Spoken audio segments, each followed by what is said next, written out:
welcome to 20 Questions with me, Toby Bowman. Our 8th guest is Lord Tyler. Lord Tyler was an ex-pupil of Mat House Prep School. He is a Liberal Democrat politician. He was a Member of Parliament from February to October 1974 and from 1992 to 2005, and now he sits in the House of Lords as a life peer. What sort of Brexit do you think would be best for the country? Well, frankly, I wouldn't want to leave the European Union. I want to improve it, make it better. But I think the best Brexit would be one that doesn't exist. And of course, that's what an increasing number of people in the country appear to be now saying. Because given a choice of different types of exit, going a long way away from Europe, getting completely detached from Europe, doesn't seem to attract much support. And on the other hand, the various ways in which we might be involved on the outskirts of Europe doesn't seem to attract much support either way. So I'm afraid my simple answer is don't do it. As the Conservatives recently took all of the West Country seats from the Liberal Democrats in the past election, what can the Liberal Democrats do to get the West Country back? Well, first and foremost, we've looked at the reason why this happened. The reason why it was happened is people, particularly in Devon and Cornwall, were very fearful of a Labour victory supported by the Scottish Nationalists. And there was a huge amount of campaigning on that basis all over Devon and Cornwall. People were receiving letters and phone calls and email messages from the Conservatives saying, whatever you do, vote for anybody other than Conservatives, otherwise we'll end up with Ed Miliband and the Scottish Nationalists invading England. Well, frankly, that isn't going to ever happen again. So what I would say is that what we've got to make sure is that people remember how good Liberal Democrat MPs were in fighting for their area, because, of course, we are not beholden, and we don't have to answer to either big business or the trades unions. We can speak up for our own constituents and our own constituencies. We've got to do that again, and, of course, it's going to be tough, because we're going to have a big mountain to climb, but it can be done. What are your views on the proposed Devonwall seat? It's ridiculous, totally ridiculous. I know the area very well, having gone to school in Tavistock, as you know, and then having represented North Cornwall for a number of years. It's very difficult for any MP to relate to two quite different areas, but that would be impossible. It's a very important boundary between England and Cornwall, and the people in Cornwall know it to be an important boundary.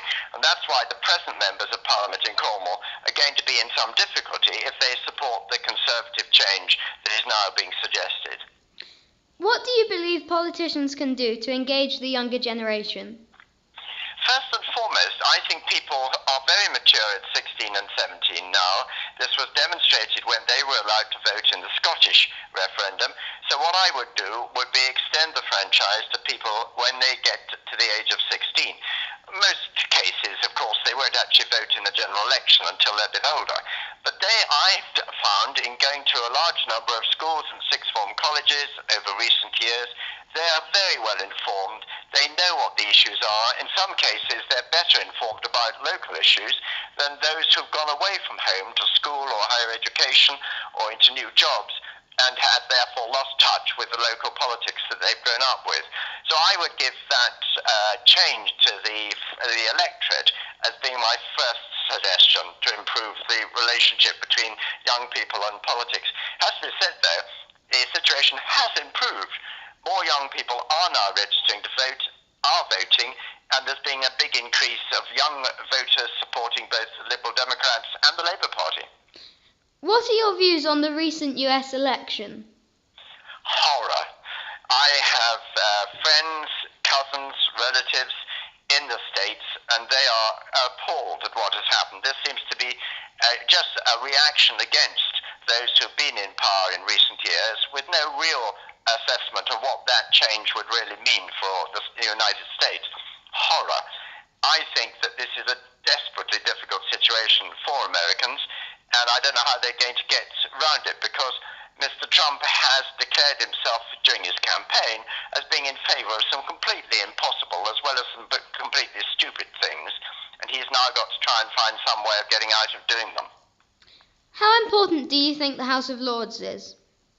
Well, it must be improved. I mean, it clearly should be a much more effective organisation. It would be if it was at least partly elected.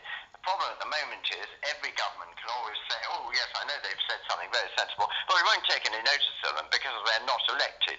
And in a parliamentary democracy, you can't have half of your parliament appointed, some of whom, of course, have been appointed by previous prime ministers, and even monarchs have appointed some of the people who are now there.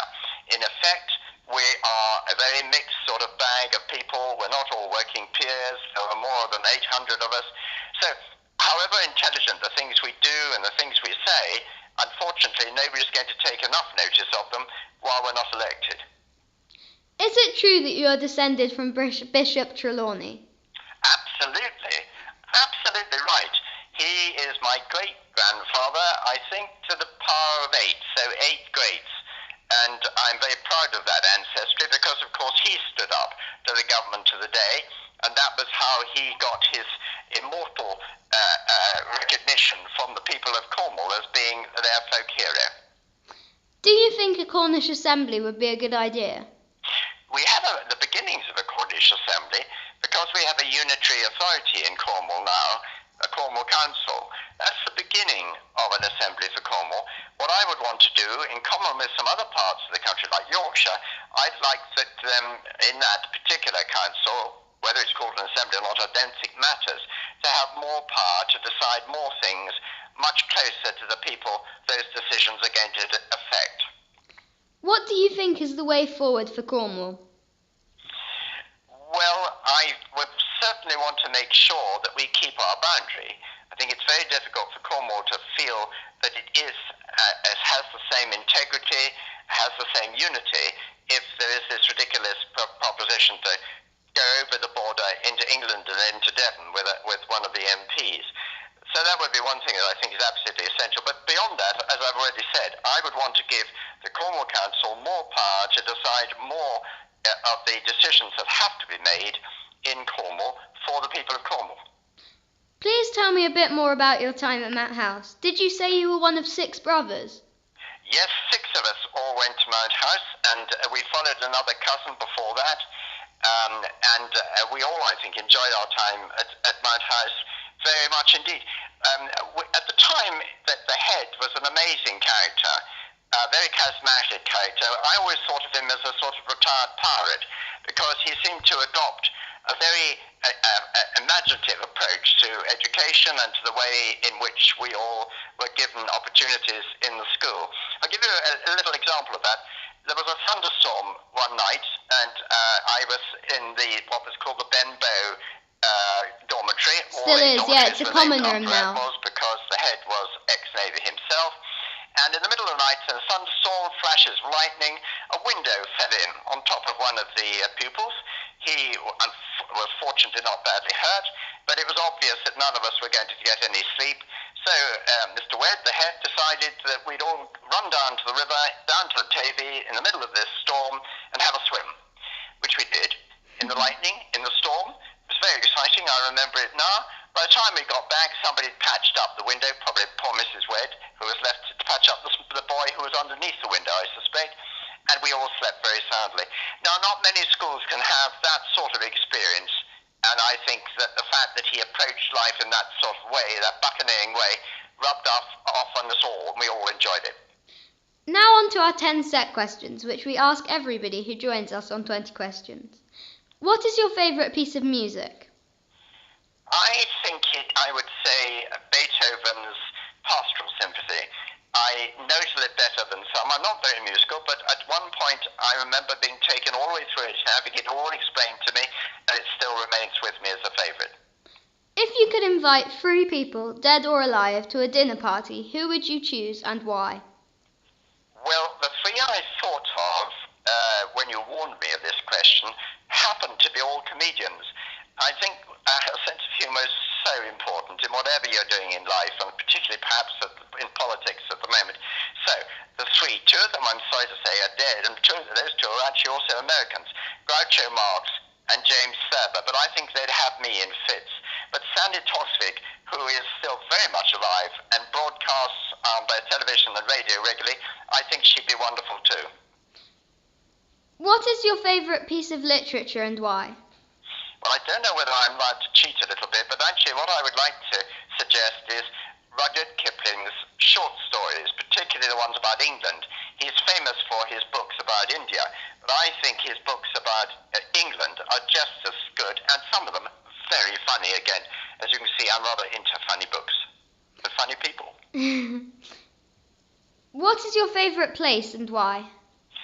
I think it's probably Bodmin Moor. I lived for many, many years on the edge of Bodmin Moor. It's where our children grew up, where they went to school, their first school, and in all weathers it is fantastic. What is your favourite piece of art and why? That's really difficult. I thought about that one a good deal. I think probably my favourite picture, and I'd better stick with that for the moment. If I start going off onto statues and things, that gets complicated. My favourite picture, I think, is Salisbury Cathedral from the Water Meadows by John Constable. What is the best piece of advice you have ever been given? It's not only the best bit of advice I've been given, it's the bit of advice I give other people. Seize the day. I can't quite remember what the Latin for that is. It's rather long time since I did Latin at Mount House. But there is a Latin expression that means just that. And it means just take your opportunities when they come. Don't hang about. Don't waste time. Go for it. I think it's carpe diem, the pitch Well of done. Latin. You've done it. You're obviously better educated than I am. We all have a better memory. If you weren't a member of the House of Lords, what do you think you would be? I suspect I would be not a very good architect, but that's what I always thought I was going to be before politics took over. What do you think your greatest achievement has been? That's really difficult. I mean, you could say, bringing up a daughter and a son that I'm extremely proud of, but I'm afraid I can't really claim the major achievement there because it was more my wife. But in politics, if I can just suggest in politics, I've led two cross-party groups to try and make some reforms, one on reforming the House of Lords and one trying to take the big money, the millionaires, out of British politics. In both cases, not just within my own party, but across the parties. What do you love doing the most? I read a lot, but I feel I probably quite like talking as well. I hope that when I talk, I'm improved by my reading. How about that? Do you have a hobby or secret talent? Not really. No, I wish I could say that. For example, I do help in the garden, but I'm not really particularly good at it. My wife is a great deal better. And all the things that I do in terms of going to and get involved in charities and so on, there's nothing very secret about that. So I don't think I have a real secret talent at all, which is rather an awful confession. And my hobby is meeting people. Thank you very much for joining me on 20 Questions. It's a pleasure. I've enjoyed talking to you. Thank you.